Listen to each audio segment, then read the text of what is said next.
시청자 여러분 안녕하십니까? 헬로티비 뉴스입니다. 먼저 오늘의 주요 뉴스부터 보고 오시죠.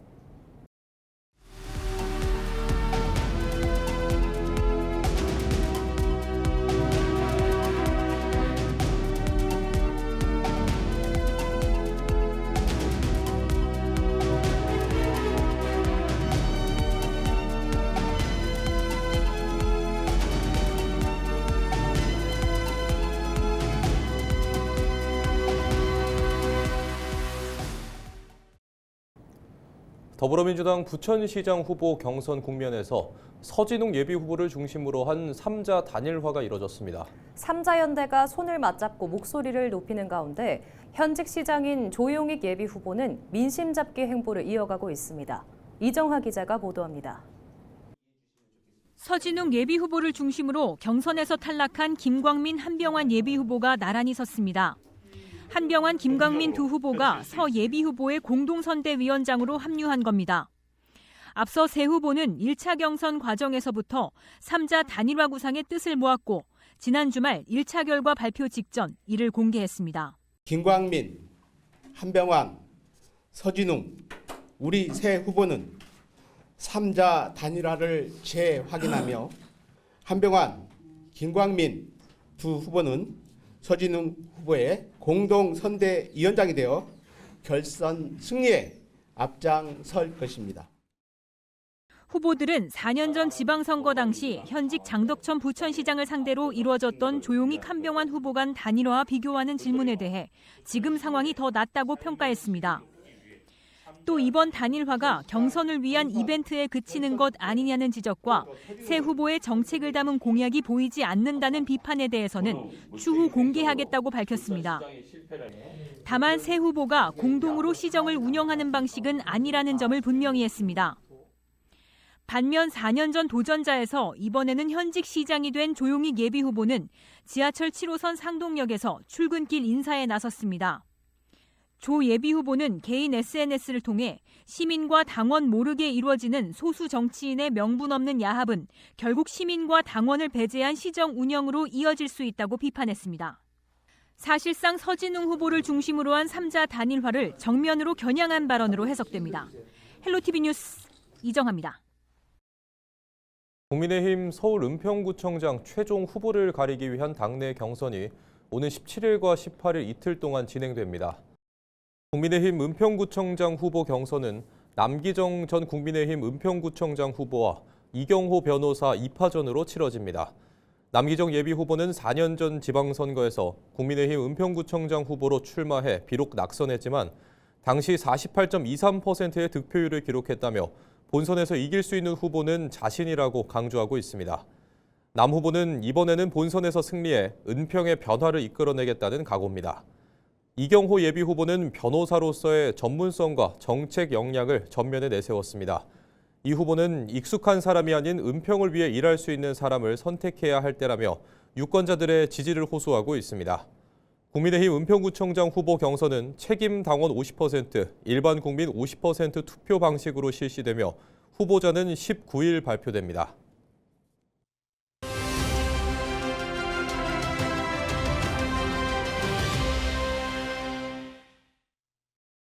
지자체마다 지역을 대표하는 하천이 있습니다. 동두천에는 신천이 있는데요.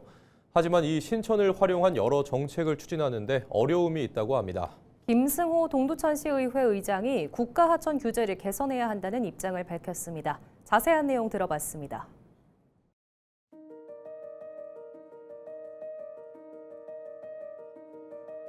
지금 우리 신천에는 어느 것도 나무 하나 제대로 우리가 마음대로 심을 수가 없습니다. 그래서 물 흐름에 장애를 주지 않는 부분들은 지자체에서 자유롭게 할 수 있는 그런 것들을 승인을 해줘야 한다는 그런 생각을 가지고 있어요. 근데 우리 공무원분들도 일은 하고 싶지만 모든 걸 한강유역청으로 공문을 보내고 거기서 또 오고 그런 과정에 절차와 과정이 복잡하다 보니까 그 시간이 축제를 하려고 했을 때 1년 전부터 준비를 해야 되고 그런 것들이 굉장히 어려움이 많아요. 그리고 또 승인이 안 났을 때는 또 거기에 대한 또 준비가 시간이 많이 소요가 되고 그런 것들은 단순한 사건들은 우리 지자체에서 할 수 있도록 넘겨줘야 한다는 저는 생각을 가져요. 그리고 또 이제 당연히 이 홍수가 졌을 때는 물 흐름에 지장을 주지 않는 부분으로 가야겠죠. 그래서 사실 우리가 파크 골프장을 만드는데도 물 흐름하고 전혀 관계가 없어요. 관계가 없는 부분들은 임시 폴대라든가 그런 걸 얼마든지 설치하고 또 우수기가 들었을 때 그런 건 뽑아버리면 되는 거거든요. 그런 것들은 지자체에서 관리할 수 있도록 저는 해주는 게 맞다고 생각을 해요.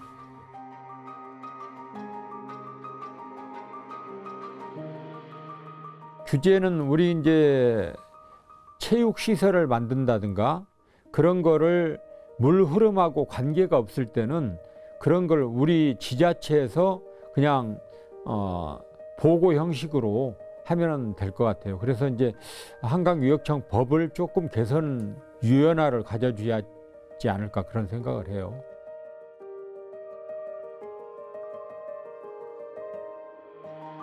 현실화되면 신천에 이제 우리 체육시설이라든가 신천을 지금 걷는 분들이 상당히 많거든요. 그리고 제가 여러 군데 지자체를 가봐도 하천변에 나름대로 이 나무도 있고 그런데 우리 신천은 여름에는 거의 낮에는 걸을 수가 없어요. 그늘막이 하나도 없습니다. 그런 것들이 이동식 그늘막이라도 우리가 좀 만들어서 우수기를 빼고는 우리가 자연스럽게 유연화할 수 있는 그런 것들을 한강유역청에서 우리 지자체에 내려보내줘야 한다고 저는 그렇게 생각을 합니다. 국가적인 저출생 위기 속에서도 경기도 포천시의 출생아 수가 석 달 연속 증가하며 반등세를 보이고 있습니다. 촘촘한 맞춤형 인구 정책이 실질적인 성과로 이어지고 있다는 분석입니다. 포천시에 따르면 지난 1월 36명이었던 출생아 수는 2월에 54명, 3월에는 64명으로 늘어 석 달 만에 약 1.8배 급증했습니다. 이 같은 변화는 경기 북부 최대 규모의 공공산후조리원 운영과 임산부 교통비 지원 등 생애 주기별 밀착 케어가 주요했던 것으로 보입니다. 특히 전국 최초로 다자녀 가정에 포천사를 지원하고 유아 필요 경비를 확대하는 등 양육 부담을 낮춘 포천형 인구 정책이 부모들의 큰 호응을 얻고 있습니다. 포천시는 앞으로 7호선 연장 등 광역 교통망을 확충하고 첨단 산업 일자리를 창출해 아이 키우기 좋은 자족 도시를 완성해 나갈 계획입니다. 우리나라 성인 1명이 연간 400잔 넘게 마실 정도로 커피는 이제 필수 기호품이 됐습니다. 경기도는 커피 원두의 수입과 제조 과정에서 발생하는 불법 행위를 막기 위해 집중 단속에 나섭니다. 경기도 특별사법경찰단은 다음 달 11일부터 2주간 도내 커피 제조 및 판매 업체 150곳을 대상으로 단속을 실시한다고 밝혔습니다. 중점 점검 대상은 원두 수입 후 다른 용도로 판매하는 행위와 미신고 영업, 자가 품질 검사 위반, 소비기한 경과 제품 보관 등입니다. 수입 원두를 용도 외로 사용하거나 판매할 경우 최대 5년 이하의 징역형을 받을 수 있으며 위생관리 기준 위반 시에도 엄중한 처벌이 따릅니다. 특사경은 커피 시장 확대에 따른 불법 유통 질서를 바로잡고 도민의 먹거리 안전을 확보한다는 방침입니다. 한국건강관리협회는 지난 13일 대한노인회와 업무협약을 맺고 노인회 회원들의 건강 증진을 위해 협력하기로 했습니다. 이번 협약은 초고령 사회를 맞아 어르신들의 체계적인 건강관리를 돕기 위해 추진됐습니다. 건강관리협회는 전국 17개 시도지부의 검진 인프라를 활용해 종합검진 우대 혜택과 만성질환 예방 등 실질적인 의료 서비스를 지원할 계획입니다. 두 기관은 이번 협약을 계기로 건강생활 실천 프로그램 운영, 만성질환 예방관리 등 어르신들의 실질적인 삶의 질 향상을 위한 다각적인 지원 활동을 이어갈 계획입니다. 경기도 김포시가 지역상권 활성화를 위해 시행해온 공영주차장 주차요금 1시간 감면 정책을 1년 더 연장합니다. 김포시는 지난해 4월 21일부터 1년간 공영주차장 주차요금 1시간 감면 정책을 이어왔는데요. 최근 국제정세 불안과 유가 상승으로 늘고 있는 시민들의 경제적 부담을 완화하기 위해 공영주차장 요금 감면을 1년 더 연장한다고 밝혔습니다. 감면 대상은 김포시 관내 노외 공영주차장 40개소로 노상주차장 9개소는 감면 대상에서 제외됩니다. 부천시가 주민 참여 예산 4천만 원을 투입해 원미산 진달래 동상 입구에 노후된 문주를 정비하고 포토존을 조성했습니다. 특히 주민들이 진달래와 개나리를 형상화해 만든 캐릭터인 진스타와 나들이를 통해 봄꽃과 원미산 진달래 동산의 계절적 특징을 반영했습니다. 진달래 동산 입구에 새롭게 조성한 포토존은 주간에는 봄꽃 포토존으로 활용되며 야간에는 야간 경관을 연출합니다.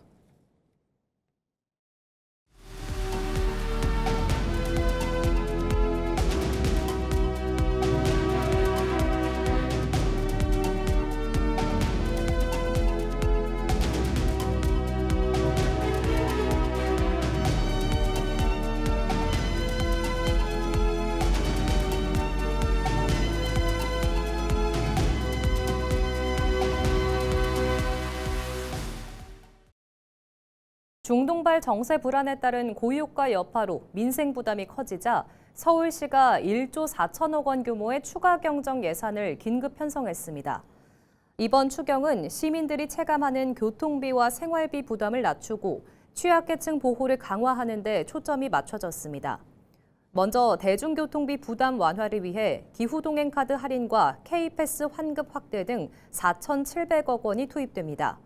또 소상공인 지원과 긴급자금 확대, 서울사랑 상품권 발행 확대 등 민생경제 회복에도 800억 원 이상이 반영됐습니다. 저소득층과 청년을 위한 월세 지원, 전세보증금 반환보증료 지원 등 주거 안전망도 강화됩니다. 서울시는 시민이 현장에서 체감할 수 있는 지원에 집중하겠다며 시의회 의결 즉시 신속 집행에 나설 계획입니다.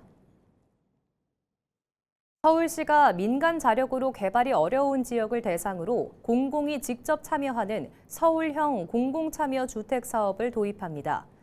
이번 사업은 사업성이 낮거나 주민 갈등 등으로 정비가 지연된 지역에 서울주택도시개발공사 SH가 시행자이자 갈등 중재자로 나서 공급 속도를 끌어올리는 것이 핵심입니다. 서울시는 그동안 민간 중심 정비 사업을 통해 전체 주택 공급의 약 80%를 확보해왔지만 일부 지역은 여전히 사업 추진이 어려운 상황입니다. 이에 따라 공공이 직접 개입해 사각지대를 해소하겠다는 계획입니다. 사업 방식은 공공재개발과 모아주택, 도심 공공주택 복합사업 등으로 다양하게 적용됩니다. 특히 공공재개발의 경우 이주비 최대 3억 원 지원과 절차 간소화 등을 통해 주민 부담을 줄이고 사업 기간도 크게 단축할 방침입니다. 또 모아타운은 공공참여를 확대해 사업 안전성을 높이고 도심 공공주택 복합사업은 주민 소통을 강화해 신뢰를 확보할 계획입니다. 서울시의회가 서울 택시 운전자들을 위해 일정 시간 공영주차장을 무료로 이용할 수 있는 조례를 개정해 시행에 들어갔습니다. 최호정 서울시의회 의장이 발의한 개정안에는 운수 종사자의 화장실 이용을 목적으로 서울시가 관리하는 공영 노외 주차장에 입차한 택시는 주차요금을 면제한다는 내용이 담겼습니다. 최 의장은 택시 운전자들은 그동안 기본적인 휴식조차 보장받기 어려웠다며 이번 조례 개정으로 현장에서 체감할 수 있는 불편을 줄이고 더 안전한 운행 환경을 만드는 시작이 될 것이라고 밝혔습니다. 서울 한강이 멸종위기종과 야생조류의 안정적인 서식지로 자리 잡고 있습니다. 서울시는 최근 생태 모니터링 결과 외가리의 번식 장면과 함께 수달, 살개 활동을 확인했다고 밝혔습니다. 특히 여의도 색강 생태공원에서는 외가리 4개체의 알을 품는 모습이 포착돼 도심 하천이 번식 가능한 생태 환경으로 개선됐음을 보여줬습니다. 또 잉어 100여 마리가 산란 활동을 보이고 고덕 암사와 난지 일대에서는 다양한 조류와 수달 흔적도 확인되는 등 생물의 다양성이 확대되고 있습니다. 서울시는 수질 개선과 서식지 보호 정책의 성과로 보고 시민 참여형 생태 프로그램을 확대해 자연과 공존하는 도시 환경 조성에 나설 계획입니다. 서울 양천구가 다음 달 14일부터 사흘간 구청 일대에서 Y교육박람회 2026을 개최합니다. AI 빅뱅, 경계 없는 교육, 한계 없는 배움을 주제로 열리는 이번 박람회는 과학기술정보통신부 후원과 함께 글로벌 빅테크 기업들이 참여해 최신 인공지능 기술을 선보입니다. 행사는 미래교육, 진로진학, 청소년 경진대회, 교육포럼 등 6개 섹션 150여 개 프로그램으로 구성돼 전국 최대 규모의 AI 교육 플랫폼으로 운영됩니다. 특히 생성형 AI와 코딩 체험, 맞춤형 진로 컨설팅, 드론 축구와 AI 영어 스피치 대회 등 다양한 참여형 프로그램이 마련돼 눈길을 끕니다. 양천구는 이번 박람회를 통해 누구나 AI를 쉽게 접하고 미래 교육의 방향을 체험하는 기회가 될 것으로 기대하고 있습니다. 서울 은평구가 제46회 장애인의 날을 맞아 은평 봄봄 축제를 엽니다. 축제는 너와 나, 우리 모두가 행복한 은평을 주제로 오는 16일부터 17일까지 불광천 일대에서 개최됩니다. 축제 첫날인 16일에는 장애인 예술가 미술 전시가 열리고 17일 기념식에서는 장애인 복지 유공자 표창, 장애인 예술가들의 축하 공연 등이 펼쳐집니다. 서울 은평구가 초등학교 3, 4학년을 대상으로 어린이 동물 보호 교실을 운영합니다. 교육은 이달부터 11월까지 동물 보호 교육 전문 업체 코하이가 신청 학교를 직접 방문해 진행됩니다. 교육 내용은 반려동물과의 올바른 소통 방법, 강아지 앞에서의 행동 요령, 동물 학대 예방과 동물 보호의 중요성 등입니다. 더불어민주당 인천시당이 지난 주말 지역 기초단체장 후보에 대한 경선을 실시했습니다. 그 결과 차준택 예비후보가 부평구청장 후보로 최종 확정됐는데요. 계양구청장 후보 경선에서는 김광 예비후보와 박형우 예비후보가 결선에 올랐습니다. 이재필 기자가 보도합니다. 차준택 예비후보가 더불어민주당 부평구청장 후보로 최종 선출됐습니다. 지난 10일부터 12일까지 5인으로 진행된 민주당 부평구청장 후보 경선에서 차 예비후보는 과반 이상을 득표하며 결선 없이 본선거 출마를 확정지었습니다. 재선의 현역 부평구청장인 차 예비후보는 굴포천 생태하천 복원과 GTX-C 노선 사업 착수 등을 주요 성과로 꼽았습니다. 특히 삼보급단 등 군부대 이전 부지 개발을 남은 핵심 과제로 꼽으며 부평의 미래 발전을 위해서는 3선의 구청장이 필요하다고 강조했습니다. 이제 부평의 미래를 담아낼 캠프마켓이나 삼보급단, 이 군부대 이전 부지에 주민들이 원하는 공간을 채우는 일이 중요하다라고 봐서 그래서 앞으로 남은 4년 동안 그 밑그림을 그리고 그 안을 채워넣는 그런 일을 꼭 해보고 싶습니다. 한편 민주당 계양구청장 후보 경선에서는 김광 예비후보와 박형우 예비후보가 결선에 올랐습니다. 50대의 젊은 계양구청장을 표방하는 김광 예비후보는 이재명 대통령 청와대 행정관과 송영길 국회의원 보좌관을 지냈습니다. 3선 계양구청장을 지낸 박형우 예비후보는 그동안의 경험과 추진력을 강점으로 내세우며 다시 한번 구민들의 앞에 섰습니다. 두 예비후보의 결선은 오는 17일부터 19일까지 3일간 진행됩니다. 헬로티비 뉴스 이재필입니다. 더불어민주당 경기도당 선거관리위원회가 부천시장 선거의 경선 결과를 발표했습니다. 1차 경선 결과 서진웅 전 국무총리 정무협력 비서관과 현역인 조용익 부천시장의 양자 대결로 압축됐습니다. 이번 부천시장 선거의 1차 경선에는 조용익 시장과 서진웅 전 국무총리 정무협력 비서관, 김광민 경기도 의원, 한병환 전 부천문화재단 대표이사 등 4명이 참가해 경쟁을 벌였습니다. 한병환, 김광민 예비후보는 경선 탈락했습니다. 최종 후보를 가릴 결선 투표는 오는 18일부터 이틀간 진행됩니다.